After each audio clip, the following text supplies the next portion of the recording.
September the 20th, 1988, marked the day Tara Calico vanished from Belen, New Mexico. 2 Polaroids of a tied-up woman were found in Florida a year later. Were they her? Tara Calico, then 19 years old, left her house in Valencia County, New Mexico, early on September the 20th, 1988, to go on her routine daily bike ride. She followed the same path along New Mexico State Road 47 every day because they frequently traveled there together. Her mother, Patty Dole, was familiar with it. Patty, though, had started skipping rides lately. She was nervous and reluctant to bike after a recent incident in which a car passed her repeatedly and drove dangerously near her. But Tara carried on the custom, gleefully rejecting her mother's advice to carry mace. She had been riding along the same sunny stretch for years, and nothing untoward had ever occurred.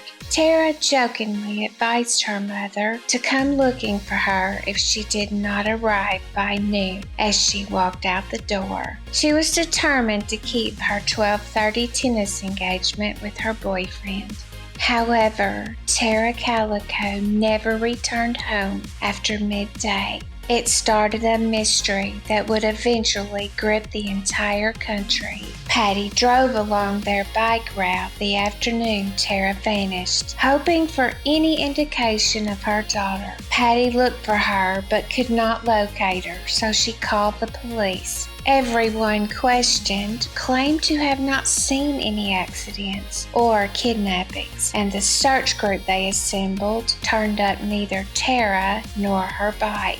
A few individuals remembered seeing Tara, and 1 or 2 remembered what they thought might have been a light-colored pickup moving behind the bike. Additionally, the police discovered bits of Calico's Walkman and cassette tape, which Patty believed were purposely broken and discarded as part of her daughter's attempt to leave a trail. But no one could find Tara or her pink bicycle. The police started questioning John and Patty about Tara's home life. Their daughter seemed content. Has she ever discussed travel? The investigators asked. They believed the 19-year-old had fled her house, a theory that Tara's family fiercely refuted, describing Tara as a happy girl full of energy. There was just so much she wanted to fit into a day. She was like a little machine. It was amazing, said a heartbroken John Dole, Tara's stepfather.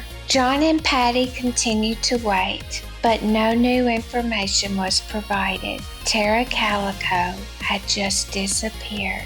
On June the 15th, 1989, nearly 9 months after Tara Calico vanished, an unexplained Polaroid photograph was stumbled upon some 1,500 miles away in Port St. Joe, Florida, in the parking lot of a convenience store.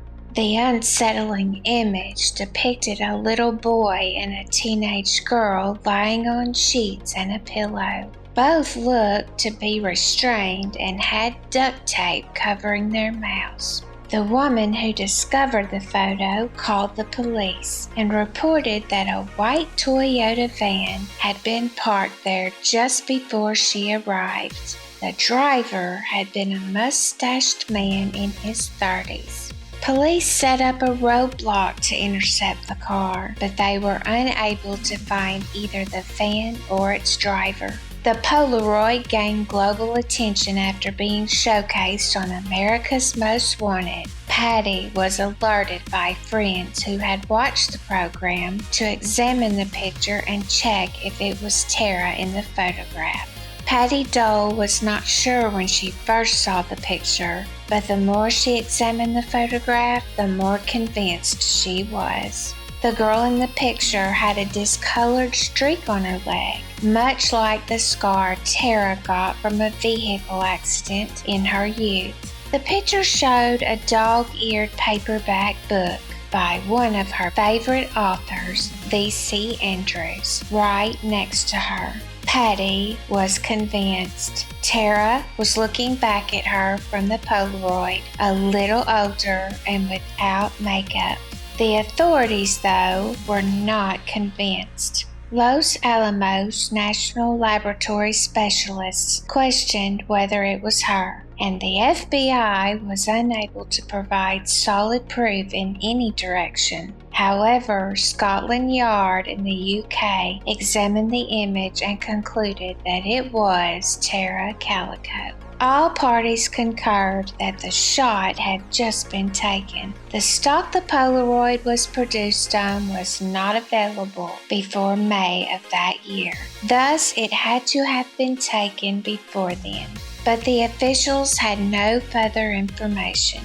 When the family of 9-year-old Michael Henley came forward to identify the young child in the Polaroid, the situation became even more complicated. While on a hunting trip with his father in New Mexico in April of 1988, Michael went missing. For a while, both families eagerly awaited word of his whereabouts. However, just one family ended up with resolutions. Only 7 miles from the campsite where he vanished, Michael Henley's remains were found in the Zuni Mountains of New Mexico in 1990. He had passed away from exposure a long time before the Polaroid was created. The Doles decided to relocate 2,000 miles away from their New Mexico home to Florida in 2003.